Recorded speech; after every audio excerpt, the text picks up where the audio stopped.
بسم اللہ الرحمن الرحیم اللہم یا رحمن یا رحیم ویا ارحم الراحمین وصلی علی من ارسلتہ رحمتا للعالمین۔ نہایت ہی واجب الاحترام بزرگان محترم، برادران عزیز، آج ایک ایسا عمل پیش کرتے ہیں جس عمل کی برکت سے آپ اللہ تعالیٰ کے انعامات سے مالا مال ہو جائیں گے، اللہ کی نعمتوں کو اپنی طرف متوجہ کرنے والے ہو جائیں گے، اللہ راضی ہوں گے آپ سے، آپ پر اپنے انعامات کی بارش برسائیں گے۔ اللہ عز و جل کے بے شمار نام ہیں، ان مبارک ناموں کے اپنے اپنے اثرات و برکات ہیں جو آج آپ کی خدمت میں پیش کیا جا رہا ہے۔ اس عمل کی برکت سے آپ کے رزق میں بھی اضافہ ہوگا، آپ کی عزت میں بھی اضافہ ہوگا، اسی طرح آپ مستجاب الدعوات بھی بن جائیں گے۔ سیف زبان ہونے کا عمل بھی ہے۔ آپ کی مبارک زبان اگر اللہ کے ذکر سے تر رہے گی تو اللہ عز و جل آپ کی زبان سے نکلنے والی دعائیں اور مبارک جملوں کو شرف قبولیت عطا فرمائیں گے۔ آنکھوں کی بینائی برقرار رہے گی اور اسی طرح اللہ کا شکر ادا کرو گے تو مستحق انعامات ٹھہرو گے۔ برادران عزیز، اعمال بھی ہم کرتے ہیں، ان اعمال کے ساتھ ساتھ اولیاء اللہ کے ساتھ تعلق کا ہونا ضروری ہے۔ آفتاب ولایت بھی موجود ہوں، ان کی شعاعیں بھی ہمارے اوپر پڑیں، پھر دیکھو کہ عمل کا کتنی اثر ہوتا ہے۔ آپ اگر عمل کی تاثیر کو دیکھنا چاہتے ہیں، آپ یوں کر لیجئے، آپ کو کسی عام آدمی نے کوئی عمل بتایا ہے یا اسی طرح کسی کتاب میں پڑھ کر آپ نے کوئی عمل کیا ہے، اس کے اثر کو بھی دیکھو، اور وہ عمل جو آپ کو کسی اللہ کے ولی نے عنایت فرمایا ہے اس کا بھی اثر دیکھو۔ دونوں میں آپ کو بین اثرات نظر آئیں گے۔ مثلا ایک بزرگ تھے، وہ سورۃ الفلق اور سورۃ الناس پڑھا کرتے تھے، لیکن ان کی طبیعت جو ہے وہ ٹھیک تو رہتی تھی کچھ نہ کچھ، لیکن پورا اثر محسوس نہیں ہوتا تھا ان کو۔ ایک مرتبہ کسی اللہ والے کی خدمت میں حاضر ہو گئے، انہوں نے کہہ دیا کہ آپ سورۃ فلق سورۃ ناس پڑھا کرو۔ اب وہ یہ نہ کہے میں تو پہلے سے پڑھ رہا ہوں، نہیں بابا، جو بزرگ آپ کو فرما رہے ہیں ان کے حکم پر آپ اس کو شروع تو کرو۔ اب جب کسی اللہ والے کے کہنے پر بسم اللہ کر کے اس نے شروع کیا، اب اس کا اثر کئی گنا بڑھ کر نظر آیا ہے۔ اس کے اندر ایسی تاثیر کہ پہلے نہ تھی، اب آ گئی۔ اب یہ کیا ہے؟ اللہ والوں کے انوارات عمل میں شامل ہوئے ہیں۔ دھوپ نکلتی ہے، دھوپ کی شعاعیں پڑتی ہیں، اور پتھروں پر بھی، پہاڑوں کے اندر جو بکھرے ہوئے منتشر پتھر پڑے ہوتے ہیں، ان پتھروں پر بھی شعاعیں پڑتی رہتی ہیں۔ ایک پتھر ایسا جس پر شعاعیں پڑھی، اس پتھر کو لال بنا دیا۔ اب آپ ایک ریڑھی بھر دیں پتھروں کی، ایک ٹرالی بھر دیں پتھروں کی، بس وہ تھوڑی سی قیمت کے ہیں، لیکن جس پتھر پر شعاعیں پڑھی سورج کی اور اس نے ان کو قبول کیا اور وہ لال بن گیا، وہ کروڑوں روپے کا بکے گا، اس کی قیمت بڑھ گئی ہے۔ باقی جو پتھر ہیں ان کی بالکل کوئی قدر و قیمت نہیں ہے، وہ چھوٹے چھوٹے پتھر بنا کر بھی استعمال کیے جا رہے ہیں، بڑے پتھروں کی شکل میں بھی استعمال کیے جا رہے ہیں، ان کی وہ قدر و قیمت نہیں ہے۔ اسی طرح بعض انگریز لوگ ہیں، جب صبح کو سورج نکلتا ہے تو ساحل سمندر پر اپنے کپڑے اتار کر ریت پر پڑے رہتے ہیں، سورج کی شعاعیں پڑتی ہیں، اس کو کہتے ہیں سن باتھ۔ اب وہ اسی سے اپنے جسم کو دھوپ لگواتے ہیں تاکہ جسم صحت مند ہو جائے، تندرست ہو جائے، بیماریاں دور ہو جائیں۔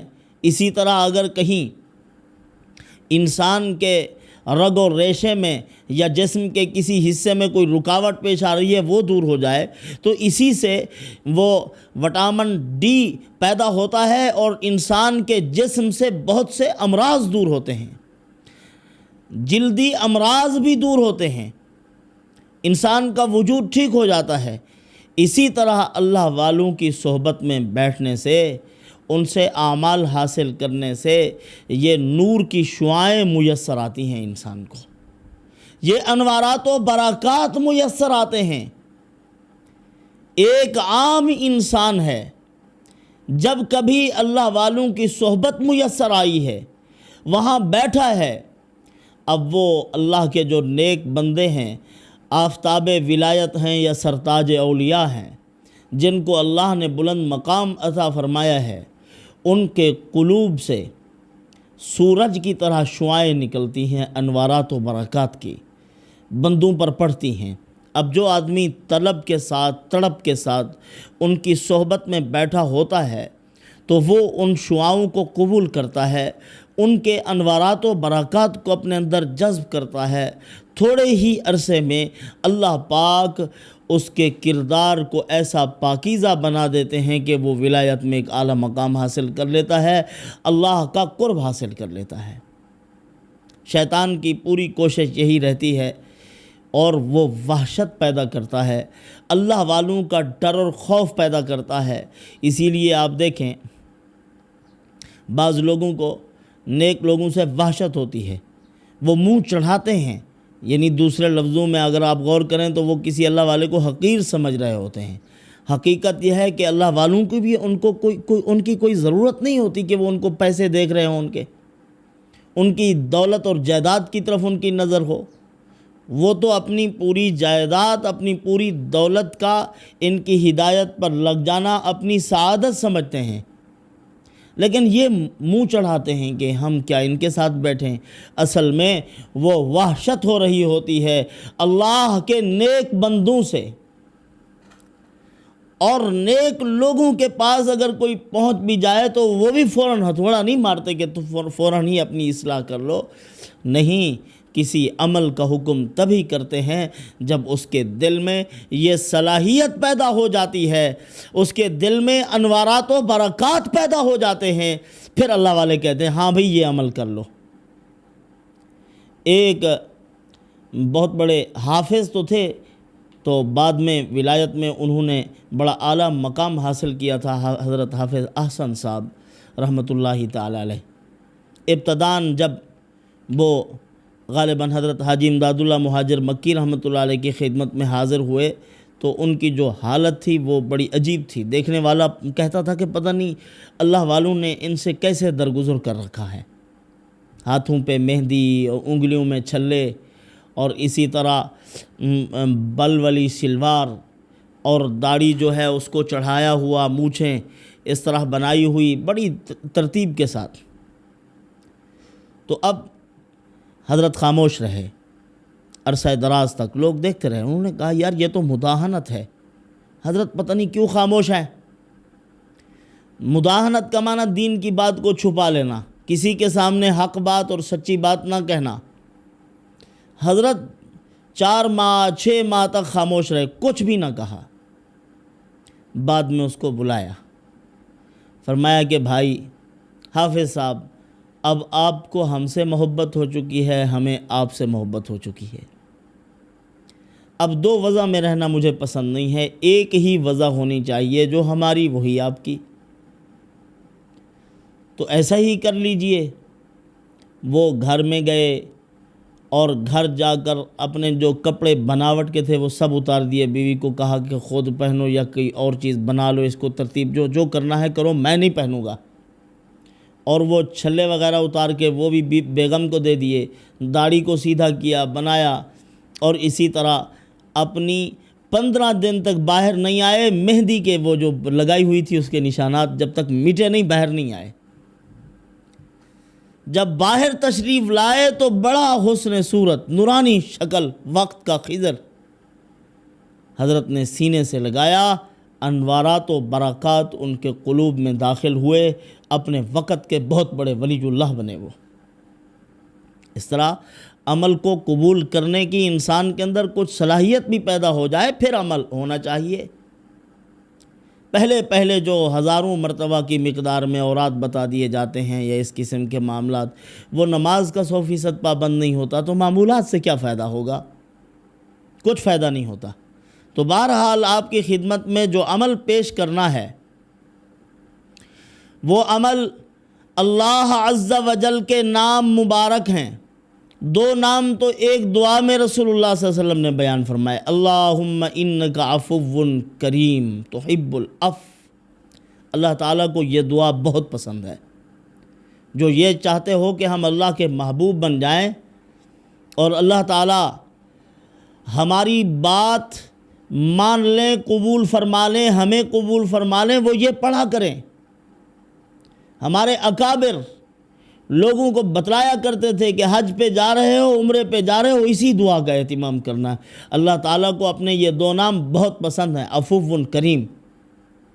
اللہ کی ذات عالی کے پاس کبریائی ہے، بڑائی ہے، بزرگی ہے، یہ اللہ رب العزت کے ہاں گڑ گڑانا، رونا نہیں ہے۔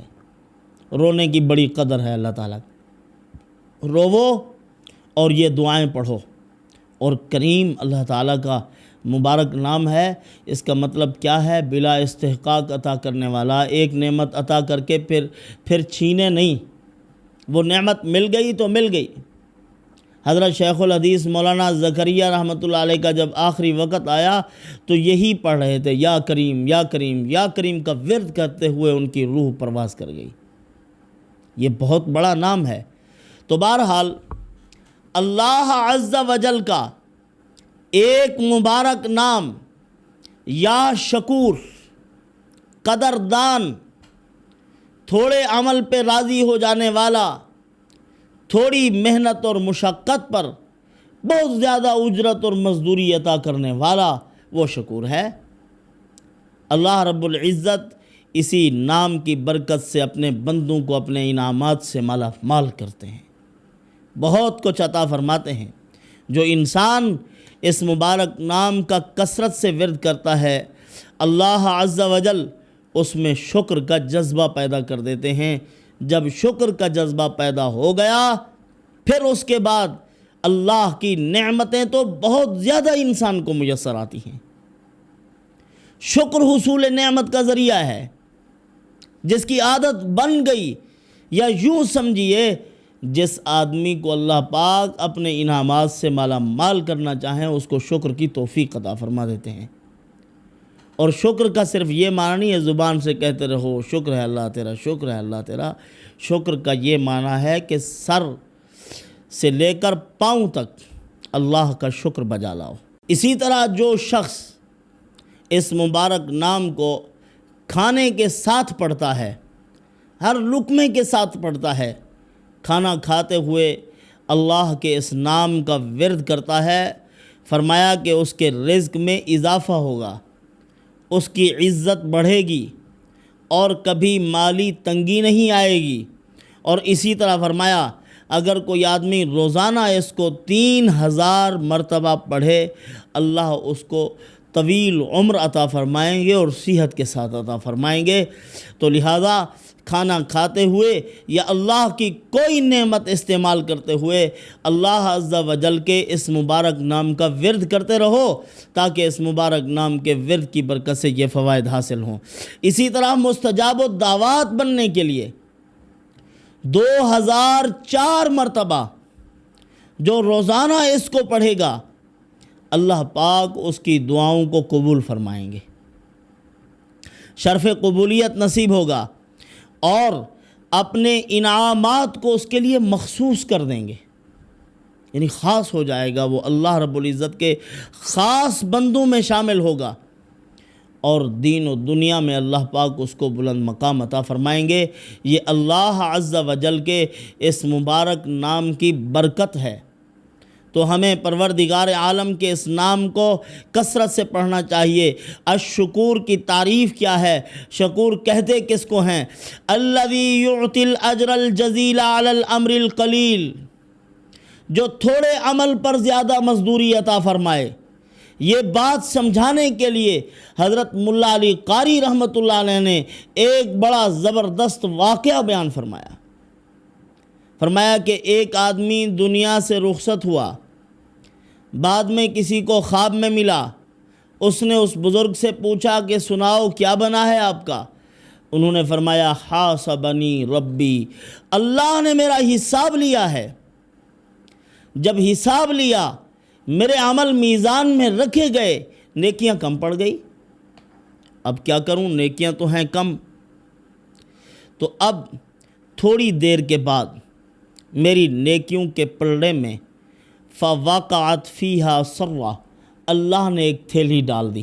جب وہ تھیلی پڑی تو نیکیوں کا وزن بڑھ گیا۔ میں نے پوچھا کہ یہ کیا ہے جس نے میری نیکیوں کا وزن بڑھا دیا اور مجھے جنت کا مستحق بنا دیا ہے؟ بتلایا گیا کہ اے میرے بندے، میرا فلاں بندہ دفن ہو رہا تھا، اس وقت ایک مٹھی اٹھائی تھی آپ نے مٹی کی، وہ قبر میں ڈال دی تھی، وہی مٹی آپ کی امانت تھی، آج وہی آپ کے اعمال کے وزن کو بڑھانے کا سبب بن گئی ہے۔ اب عمل تو چھوٹا سا ہے، اور اللہ پاک نے اسی چھوٹے سے عمل پر بندے کو بہت کچھ عطا فرما دیا ہے، انسان کی بخشش آسان کر دی ہے۔